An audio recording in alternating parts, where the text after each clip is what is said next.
ಇವತ್ತು ನಾನು ರಘು ಅಂತ ನಾವು ಕನ್ನಡದಲ್ಲಿ ಹೇಳ್ತೀವಿ, ರಘು ಮೀನು ಅಂತೀವಿ. ಆ ಮೀನನ್ನು ಸಾಂಬಾರು ಮಾಡೋಣ ಅಂತ ತರಿಸಿದ್ದೀನಿ. ನಮಗೆ ಮೀನು ಅಂದರೆ ತುಂಬ ಇಷ್ಟ. ಮಟನ್ ಚಿಕನ್ಗಿಂತ ಮೀನು ನಮ್ಮ ಫೇವ್ರೇಟು.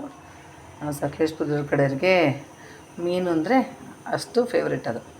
ಅದಕ್ಕೆ ಬೇಕಾಗುವಂಥ ಸಾಮಗ್ರಿಗಳು ನೋಡಿ: ಅರಿಶಿನ ಪುಡಿ, ಖಾರ ಪುಡಿ, ಧನಿಯಾ ಪುಡಿ, ಈರುಳ್ಳಿ, ಬೆಳ್ಳುಳ್ಳಿ, ಕರಿಬೇವು, ಫಿಶ್ ಮಸಾಲ, ರುಚಿಗೆ ತಕ್ಕಷ್ಟು ಉಪ್ಪು, ಬೇಕಾಗುವಂಥ ಹುಳಿ. ಇದನ್ನು ನಾವು ಮಾಡುವ ವಿಧಾನ ತೋರಿಸ್ತೀನಿ ನಮ್ಮ ಸ್ಟೈಲಲ್ಲಿ. ನಮ್ಮ ಮಸಾಲೆ ಅಂದರೆ ತೆಂಗಿನಕಾಯಿ, ಕೊತ್ತಂಬರಿ ಇದೆಲ್ಲ ಹಾಕ್ತಲೇ ಮಾಡೋಂಥದ್ದು. ನಮ್ಗೆ ಹಿಂಗೆ ಪ್ಲೈನ್ ಈ ಥರ ಮಾಡೋದು ನಮಗೆ ತುಂಬ ಇಷ್ಟ. ನಮ್ಮ ಮನೆಯವ್ರಿಗೂ ಎಲ್ಲ ತುಂಬ ಇಷ್ಟ. ಅದಕ್ಕೆ ಇದೊಂದು ಸರಿ ಬೇಡಿಯನ್ನು ಹಾಕ್ತಾಯಿದ್ದೇನೆ.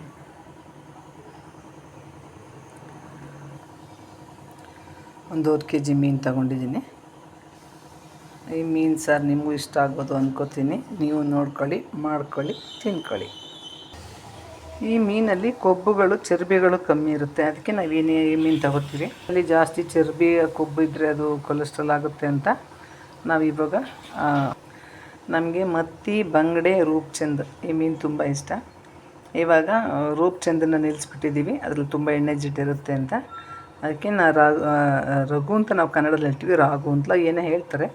ನಾವು ರಘು ಮೀನು ಅಂತ ಹೇಳ್ತೀವಿ. ಮೀನಿಗೆ ತೊಗೊಂಡಿದ್ದೀವಿ. ಇದರಲ್ಲಿ ಕೊಲೆಸ್ಟ್ರಾಲ್ ಕಮ್ಮಿ ಇರೋದ್ರಿಂದ ಫ್ರೈ ತುಂಬ ಚೆನ್ನಾಗಿರುತ್ತೆ. ನಾವು ಫ್ರೈಗಿಂತ ಸಾಂಬಾರು ಒಳ್ಳೆಯದು. ಸಾಂಬಾರು ತಿನ್ನೋದ್ರಿಂದ ತುಂಬ ಅದರಲ್ಲಿ ಫ್ರೈಯಲ್ಲಿ ಏನೋ ಸತ್ವ ಹೋಗಿಬಿಟ್ಟಿರುತ್ತಲ್ವ, ಸಾರಲ್ಲಿ ಆ ಮೀನಿನ ಸತ್ವ ಇರುತ್ತೆ. ಮಕ್ಕಳಿಗೆ, ದೊಡ್ಡವರಿಗೆ ಎಲ್ಲರಿಗೂ ತುಂಬ ಒಳ್ಳೆಯದು. ಅದಕ್ಕೋಸ್ಕರ ನಾವು ಮೀನು ಸಾರನ್ನೇ ಜಾಸ್ತಿ ಯೂಸ್ ಮಾಡ್ತೀವಿ, ತಿಂತೀವಿ. ಎಣ್ಣೆ ಹಾಕಿದ್ದೀನಿ. ಇದು ಎಣ್ಣೆ ಕಾಯ್ತಾ ಇರಲಿ. ಇದಕ್ಕೆ ಇನ್ನೂ ಕಾದಿಲ್ಲ, ಕಾಯ್ತಾ ಇರಲಿ. ಎಣ್ಣೆ ಕಾಯಬೇಕು ಸ್ವಲ್ಪ.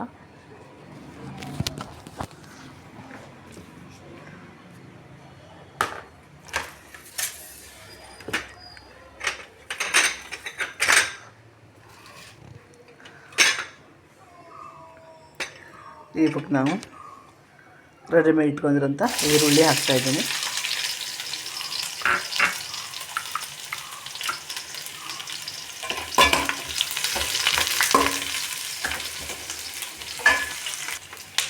ನೋಡಿ, ಇವಾಗ ಈರುಳ್ಳಿ, ಬೆಳ್ಳುಳ್ಳಿ ಮತ್ತು ಕರಿಬೇವು ಬೇಯ್ತಾ ಇದೆ. ಅದು ಸ್ಮೆಲ್ ಎಷ್ಟು ಚೆನ್ನಾಗಿ ಬರ್ತಾಯಿದೆ ಅಂದರೆ ಘಮ ಘಮ ಅಂತಿದೆ. ಮೀನು ಸಾರಿಗೆ ಇದು ಹಾಕಿದರೆ ತುಂಬ ಅದೊಂದು ಟೇಸ್ಟ್ ಕೊಡುತ್ತೆ, ತುಂಬ ಚೆನ್ನಾಗಿರುತ್ತೆ. ಅದಕ್ಕೆ ನಾವು ಯಾವಾಗಲೂ ಬೆಳ್ಳುಳ್ಳಿ, ಈರುಳ್ಳಿ, ಕರಿಬೇವು ಹಾಕ್ತೀವಿ ಮೀನು ಸಾರಿಗೆ. ಇವಾಗ ನಾವು ಹುಣಸೆ ಹಣ್ಣು ಹಾಕೋಣ. ರೆಡಿ ಮಾಡಿ ಇಟ್ಕೊಂಡಿದ್ದೀನಿ ನಾನು ಹುಣಸೆ ಹುಳಿ. ಅದನ್ನು ಹಾಕ್ತೀನಿ. ಅದೆಲ್ಲ ಬ್ರೌನ್ ಕಲರ್ ಬಂತಲ್ವ, ಅದಕ್ಕೆ ಇವಾಗ ಹುಣಸೆ ಹಣ್ಣು ಹಾಕ್ತೀನಿ.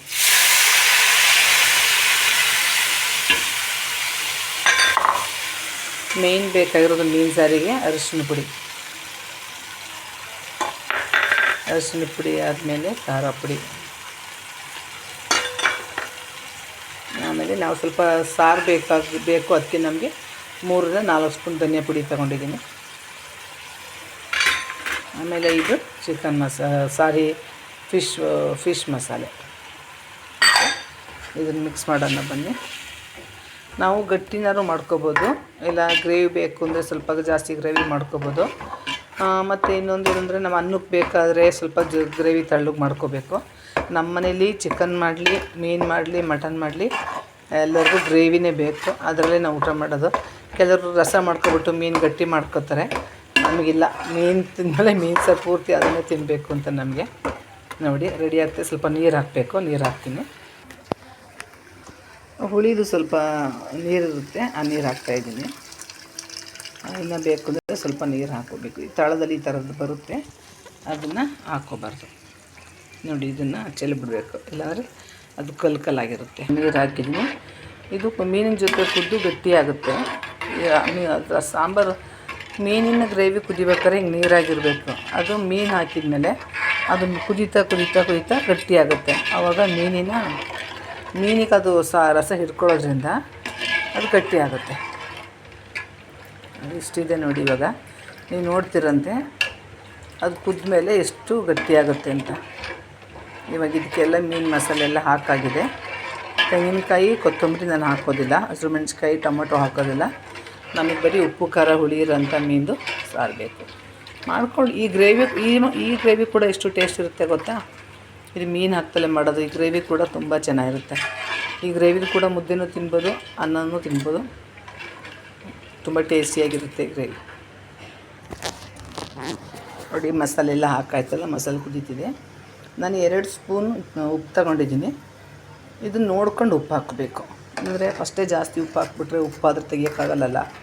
ಉಪ್ಪು ಕಮ್ಮಿ ಇದ್ದರೆ ಉಪ್ಪನ್ನ ಹಾಕ್ಕೋಬೋದು. ನಮ್ಮ ಸಕಲೇಶ್ಪುರ, ಚಿಕ್ಕಮಂಗ್ಳೂರು, ಮಡಿಕೇರಿ ಕಡೆ ಮೀನು ಸಾರು ಅಂದರೆ ಫೇಮಸ್. ಮಂಗಳೂರು ಎಲ್ಲಕ್ಕಿಂತ ಹೈಲೈಟ್ ಮಂಗಳೂರು. ಅದರಲ್ಲಿ ನಮ್ಮ ಮಲೆನಾಡಲ್ಲಂತೂ ಮೀನು ಸಾರು ಅಂದರೆ ಒಂದು ಮುದ್ದೆ ಊಟ ಜಾಸ್ತಿ ತಿಂತಾರೆ, ಒಂದು ರೊಟ್ಟಿ ಚಪಾತಿ ಜಾಸ್ತಿ ತಿಂತಾರೆ. ಮೀನು ಸಾರು ಅಂದರೆ ಅಷ್ಟೇ, ಅದ್ರ ಪವರ್ ಭಾರಿ ಟೇಸ್ಟ್. ಅದು ಸಾರು ಒಂದು ದಿವಸ ಆಗಲಿ ಇವತ್ತು ಮಾಡಿ ನಾಳೆ ತಿನ್ನೋದ್ರಿಂದ ತುಂಬ ಟೇಸ್ಟ್ ಕೊಡುತ್ತೆ. ನನಗೆ ಮೀನು ಸಾರು ತುಂಬ ಇಷ್ಟ. ನೋಡಿ ಮೀನು ಚೆನ್ನಾಗಿ ಕುದೀತಾ ಇದೆ. ಆಲ್ರೆಡಿ ನೋಡಿ ಇಷ್ಟು ಕಮ್ಮಿ ಆಗಿದೆ. ನಾನು ಹೇಳಿದ್ನಲ್ಲ ಕುದ್ದು ಅದು ಕಮ್ಮಿ ಆಗುತ್ತೆ ಅಂತ. ನೋಡಿ ಅರ್ಧ ಇಂಚಿನಷ್ಟು ಆ ಮೀನು ಮಸಾಲೆ ಕಮ್ಮಿ ಆಗಿದೆ. ನೋಡಿ ಕಾಣ್ತಾ ಇದೆ ನೋಡಿ, ನಾನು ಇಲ್ಲೇ ಹಾಕಿದ್ದು ಕಮ್ಮಿ ಆಗಿದೆ. ಇನ್ನು ಮೀನು ಜೊತೆ ಕುದ್ದು ಇನ್ನೂ ಕಮ್ಮಿ ಆಗುತ್ತೆ. ಒಳ್ಳೆ ಪರಿಮಳ ಬರ್ತಾಯಿದೆ. ಉಪ್ಪು ಖಾರ ಹುಳಿ ಮೀನು. ಮಳೆನಾಳಿಗೆ, ಚಳಿಗೆ ಇನ್ನೊಂದು ಸ್ಪೆಷಲ್ ಏನು ಗೊತ್ತಾ, ಶೀತ ನೆಗಡಿ ಕೋಲ್ಡ್ ಆದಾಗ ಉಪ್ಪು ಖಾರ ಸ್ವಲ್ಪ ಜಾಸ್ತಿ ಹಾಕ್ಕೊಂಡು ಹುಳಿ ಹಾಕ್ಕೊಂಡು ಮೀನು ಸಾರು ಮಾಡ್ಕೊಂಡು ತಿಂದರೆ ಶೀತ ನೆಗಡಿ ಕೂಡ ಶರೀರನ ಬಿಟ್ಟು ಹೋಗುತ್ತೆ. ಯಾಕೆಂದರೆ ಈ ಉಪ್ಪು ಖಾರ ಹುಳಿದು ಅಷ್ಟು ಪವರ್ ಇದೆ. ಉಪ್ಪು ಖಾರ ಹುಳಿಲಿ ಇದರಲ್ಲಿ ಏನು ಮಸಾಲೆ ಇಲ್ವಲ್ಲ. ನಾವು ಶುಂಠಿ ಕೂಡ ಹಾಕಲ್ಲ. ಕೊತ್ತಂಬರಿ, ಟೊಮೊಟೊ, ಈರುಳ್ಳಿ ಅಲ್ಲ, ಶುಂಠಿ, ಟೊಮೊಟೊ, ಹಸಿಮೆಣಸಿನ್ಕಾಯಿ ಮತ್ತು ಏನೇನೋ ಹಾಕ್ತಾರೆ, ತೆಂಗಿನಕಾಯಿ ಎಲ್ಲ ಹಾಕ್ತಾರೆ. ಅದರಲ್ಲಿ ಏನೂ ಹಾಕಲ್ಲ. ಇದ್ರಲ್ಲಿ ಬರೀ ಖಾರ ಪುಡಿ, ಅರಿಶಿನ ಪುಡಿ, ಧನಿಯಾ ಪುಡಿ, ಮೀನು ಮಸಾಲೆ ಪೌಡ್ರ್ ಇಷ್ಟೇ ಹಾಕೋದ್ರಿಂದ ಮೂಗು ಕಟ್ಟಿದರೆ ಬಾಯಲ್ಲಿ ಊಟ ಸೇರಕ್ಕಲ್ಲ, ಕಸರೆ ಆಗ್ತಿದೆ ಅಂದಾಗ ಈ ಥರ ಸಾರು ಮಾಡಿಕೊಂಡು ಈ ಥರ ಗೊಜ್ಜು ಮಾಡ್ಕೊಂಡು ಊಟ ಮಾಡಿ ಚೆನ್ನಾಗಿ ಊಟ ಸೇರುತ್ತೆ. ಆಯಿತು ನೋಡಿ, ಮೀನು ಹಾಕೋಣ ಈಗ.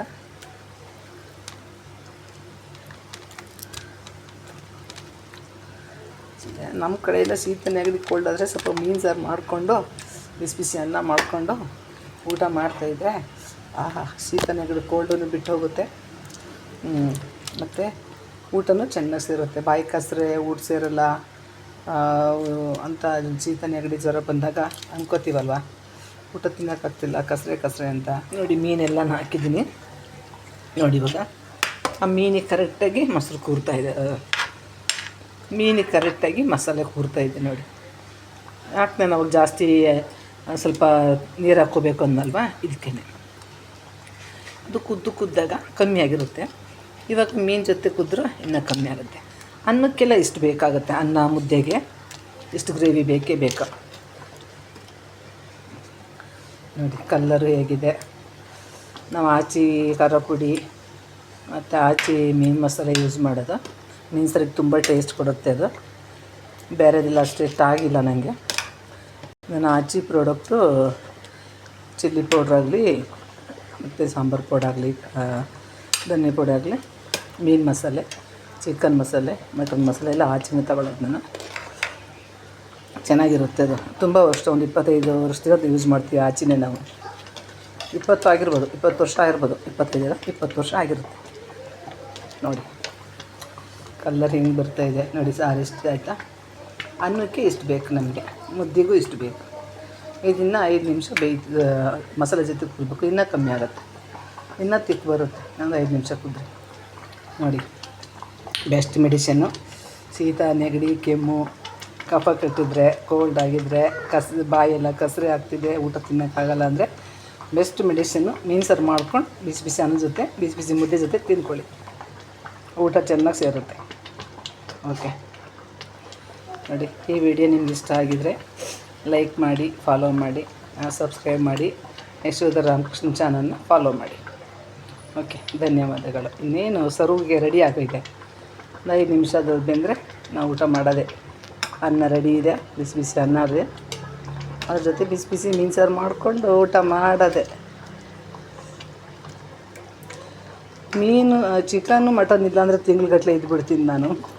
ಮೀನು ವಾರಕ್ಕೊಂದ್ಸತಿ, ಕೊನೆ ಪಕ್ಷ ವಾರಕ್ಕೊಂದ್ಸತಿ ಮೀನು ಇಲ್ಲಾಂದ್ರೂ ನನಗಾಗಲ್ಲ. ಏನೋ ಕಳ್ಕೊಂಡಾಗುತ್ತೆ. ಮೀನು ಸಾರು ತುಂಬ ಫೇವ್ರೇಟ್ ನನಗೆ. ಓಕೆ, ಘಮ ಘಮ ಬರ್ತಾಯಿದೆ ನೋಡಿ. ಕುದ್ದಷ್ಟು ಗ್ರೇವಿ ಗಟ್ಟಿ ಆಗ್ತಾಯಿದೆ. ಸೂಪರ್. ಸಕಲೇಶ್ಪುರ ಸ್ಟೈಲ್ ರಘು ಮೀನು ಸಾರು ರೆಡಿ, ಸವಿಯಲು ಸಿದ್ಧ. ಓಕೆ, ಧನ್ಯವಾದಗಳು.